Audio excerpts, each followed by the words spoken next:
The OSI teaches that everything in the universe happens according to the grand plan. But the stranger that arrived in Halcyon was an unplanned variable. From the moment he landed in Emerald Vale, his actions altered the course of history. The events on Tartarus brought about the end of the board's authority. But the board's mistakes would haunt the colony for decades to come. The damage they left behind would require the work of a generation to repair. Dr. Phineas Wells began reviving a handful of the Hope's colonists, engineers, scientists, technicians, and intellectuals. They were among the brightest minds the Earth had ever sent out into the stars. The Hope scientists and engineers woke up in a colony descending headlong into total collapse. With no way to return to Earth, they had no choice but to band together and devote themselves to the cause of saving Halcyon. The people of Halcyon were nothing if not hardy. In the absence of the board's authority, many of the colony's settlements banded together with a single purpose in mind: survival. Life was especially hard in the years to come. Some towns dissolved by attrition and starvation, but most of them found a way to carry on. In the years to come, Halcyon was forced to reckon with its newfound freedom. The board was gone, and for better or worse, the colony was responsible for its own destiny. Between MSI's worker-centric policies and the iconoclast manpower, Sanjar and Zora were able to rally many of the Terra 2 townships to their cause. MSI's workforce swelled, and the iconoclasts enjoyed a significant surge in their ranks. The board was too distracted by infighting and internal politics to stop MSI from becoming a powerful corporation and a refuge for townships that might have fallen through the cracks. Consumed by paranoia, Lilia Hagen took sublight salvage in a controversial direction, openly accusing board officials of an extraterrestrial conspiracy. One day, an accident at the Groundbreaker's docking bay silenced her forever. Time would tell if her replacement could keep the sublight family together. The collapse of Edgewater left its workers bereft of any purpose in life. Most of them made their way to Adelaide McDevitt's camp, hoping to ingratiate themselves into her favor. Adelaide accepted only a few to her community. The rest were turned away and likely died of starvation. Nevertheless, Adelaide's camp grew into a well-established town. Adelaide McDevitt refused to cooperate with the ongoing effort to save Halcyon from collapse. A sympathetic deserter stole a copy of her research and delivered it to the Hope's scientists. It is unclear how useful Adelaide's research was. An optimistic estimate suggests her work may have bought Halcyon another few years of survival. Adelaide would never know. She died that winter. Under the leadership of Junlei Tennyson, the Groundbreaker held firm against corporate influence. The ship's mechanical stability gave Junlei the time to educate a promising generation of engineers, schooled in her family's traditions. The future of the Groundbreaker looks promising. The rediscovery of the Hope and the abandonment of the lifetime employment program forced Byzantium to come to terms with some uncomfortable realities about the state of Halcyon.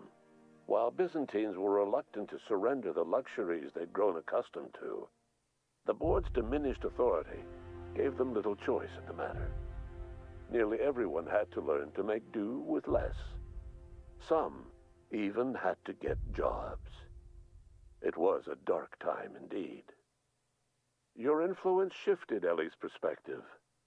She finally admitted, albeit grudgingly, that she just might need other people. Sometimes. With a steady income from the life insurance payouts, she was finally able to afford a ship of her own. She hired a small crew and flew supply missions to communities on the fringe. Some of them were even legal. Life in Halcyon was sobering for Felix Millstone. The grand revolution he dreamed of never came. There was no great awakening for the colony, no celebrations in the streets. There was only the hard, desperate work of trying to repair a broken colony. Felix never had a head for numbers, but if there was labor to be done, he was there to help. Eventually, Felix realized that the work of a revolution was done with two hands. As much as he enjoyed his adventures aboard the Unreliable, the vicar, known as Max, eventually decided that it was time to move on, to live out the life he had sought so long to create. He knew there were many in the colony who carried burdens much worse than the ones he had struggled with, and he devoted himself to easing their suffering wherever he could. He only ever took up arms again to defend the defenseless. Unshackled from a lifetime of striving and fighting the universe and himself, Vicar Maximilian de Soto was finally at peace. Once the matter with the Hope colonists was resolved, Junlei bashfully asked Parvati if she'd like to join her permanently on the Groundbreaker, and Parvati enthusiastically, if somewhat awkwardly, agreed. The stories of her adventures spread across the colony, and Parvati soon found herself the center of attention. Having served as the engineer of a renowned spacecraft, tramp freighters and wildcat miners sought her out by name, and in no time, she was a fixture in the Groundbreaker's mechanical ecosystem. She and Junlei were never far apart. Nyoka returned to Monarch to take another crack at making a permanent life for herself. She formed the Charon Group, a mercenary outfit of ragtag survivalists and wilderness experts. Anyone in need of a guide, or just looking to throw back a beer and swap stories, could find her camping on the trail or clearing an infestation. The SAM unit that accompanied you spread awareness of the product line's superior sanitation and maintenance capabilities across what was left of the colony. This led to a boost in SAM unit sales.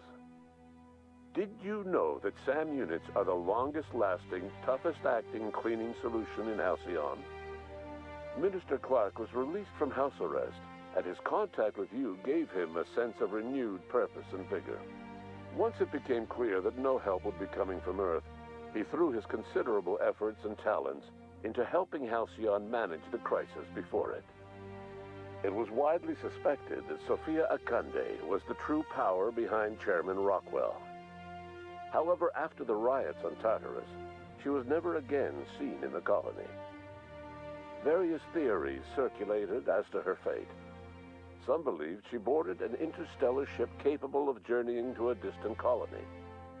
Others believed she died trying to escape Tartarus. Some few suggest she fled to Monarch, where she continued to live among a small band of loyalists. There is another theory, which suggests that Sophia's encounter with you changed her, and she deliberately retreated from public view, but continued supporting the colony in secret. When Dr. Wells began reviving the Hope's colonists, he found himself with a sudden windfall of additional supplies and resources, courtesy of an anonymous donor. If Wells knew who his supplier was, he never told a soul. Chairman Rockwell served as the public face for the changes in Halcyon to come.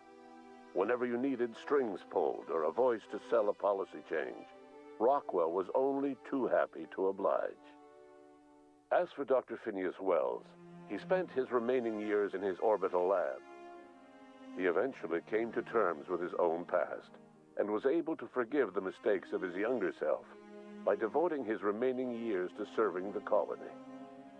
In the end, Dr. Wells was able to save every scientist and engineer aboard the Hope. Over the next decade, nearly all of the Hope's remaining colonists were successfully revived. Halcyon saw a period of rapid technological and scientific advancement. Breakthroughs in dietary supplements saved the colony from starvation. Geoengineering projects and social reforms began to change the structure and character of the colony. Dr. Wells laid the groundwork for the project to save the colony, but he would never live to see the fruits of his labor. He passed away a few years later. His work was carried on by the scientists and engineers he revived. Today, Halcyon has stabilized. The people of the colony work hard to adapt to their new circumstances. Nearby colonies send aid and supplies. Life will never be easy in Halcyon, but for the first time in its history, there exists a sense of real, genuine hope about the future. And what about you, the unplanned variable in the history of Halcyon? You brought an end to the chaos on Tartarus, and made Chairman Rockwell your own puppet, a role he was all too eager to play. The colony never realized you were the true power behind the new administration. By acting vicariously through agents and third parties, you controlled Halcyon from the shadows. As a result, Halcyon survived the turbulent years that were to follow. No one knows what's happened to Earth, and no one knows what the future has in store for Halcyon. All we know for certain is this: the name of the Unreliable and that of its intrepid captain will remain the subject of countless stories for years to come.